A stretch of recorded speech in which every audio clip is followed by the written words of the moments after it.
deal with the effects of global warming and climate change. Ladies and gentlemen, Mr. Peter Ndengwa.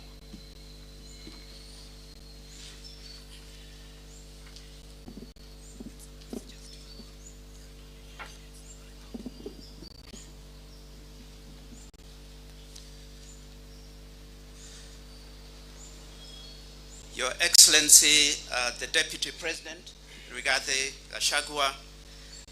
the CS is present here today, my fellow CEOs, and members of the Drought Response Committee, Steering Committee, ladies and gentlemen, including those from the media, let me begin by thanking the President and the Deputy President on behalf of the committee for the trust that they have bestowed upon us to lead this drought initiative.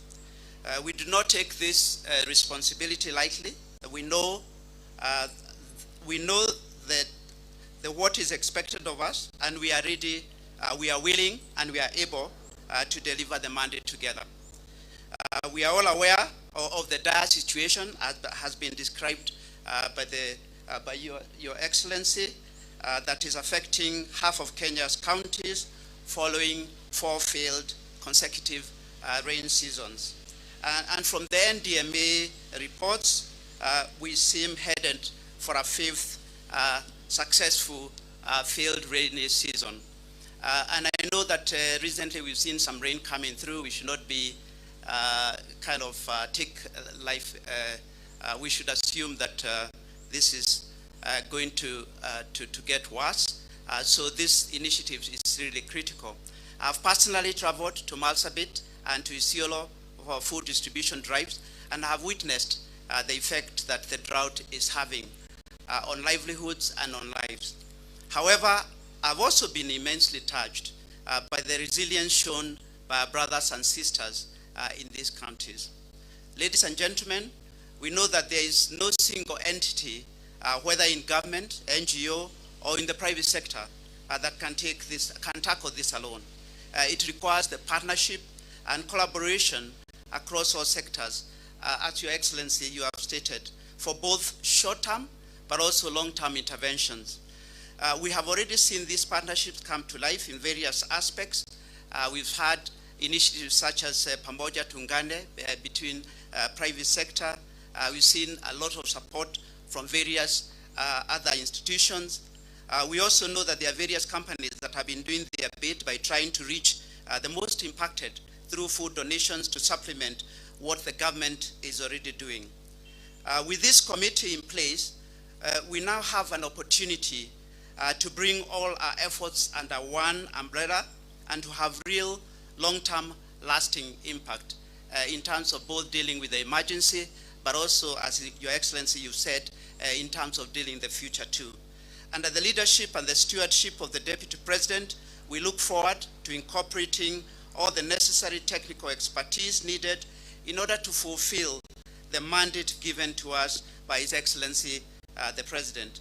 We remain cognizant of the urgent and immediate interventions needed to alleviate the suffering of those impacted by the current drought.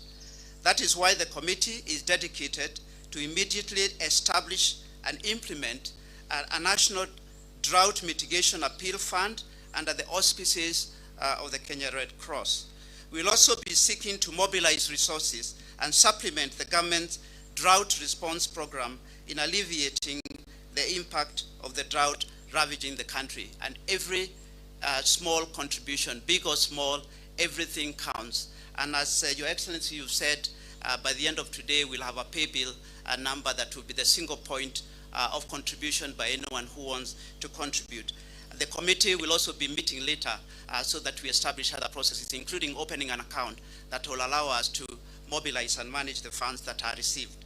The resources will support intervention to cushion those impacted by the effects of the ongoing drought by way of immediate relief activities, including cash transfer programs, food donations, amongst others.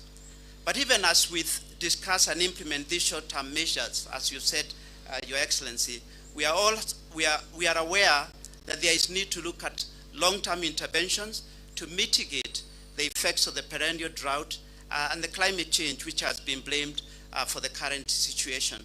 There is no doubt that the multiple impacts of climate change are disproportionately more damaging to countries such as ours than any other parts of the world, despite the continent contributing the least to creating the climate crisis. Climate action is an integral part to solving the recurrent droughts, among other issues, and the private sector has a critical role to play, as you have observed, Your Excellency. A few weeks ago, during the COP27 climate conference, business leaders from across the continent made a commitment to climate action with company-level actions that each of us will take. What we are calling for as a business is for homegrown innovations, solutions which the private sector can lead, and for partnerships, especially when it comes to financing from the global community, but also from local sources.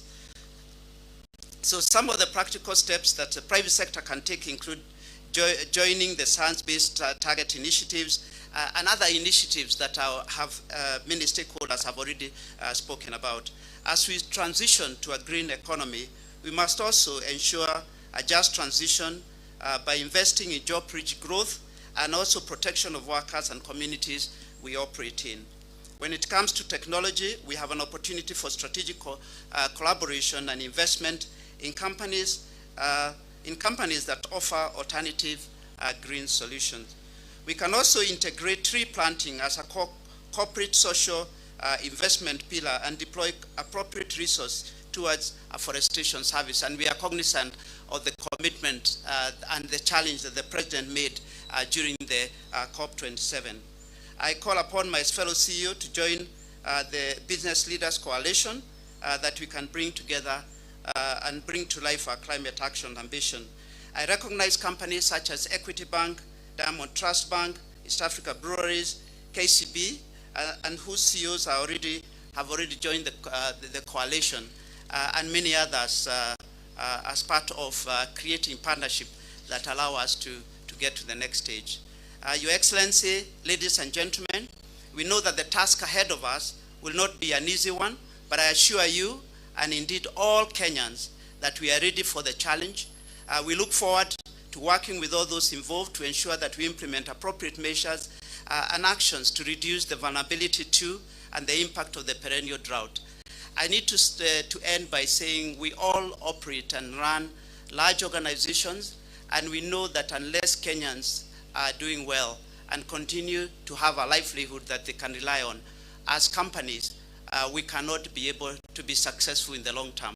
So we are here to support, we take the challenge, and Your Excellency, we commit that through these eminent team members of the committee, we will do our very best to ensure that we deal with both the emergency elements, but also the long term. And we appeal to Kenyans, every single Kenyan, to come together in cash, in kind, donate your bonga points. There's approximately, and I can say this because I run Safaricom, there's approximately 4 billion Kenya shillings worth of bonga points that sit in all our various accounts. And I'm sure there are many of us who can be able to donate some of those bonga points to ensure that we don't have kids going home hungry, to ensure that we can also start to think about the more long-term elements of this crisis, so that we ensure that we are not here again in the future. But what I can say from as chairman of the committee is we commit to play our part to complement what government is doing and to support the whole agenda and ensure that we protect lives and protect livelihoods. Thank you, Your Excellency.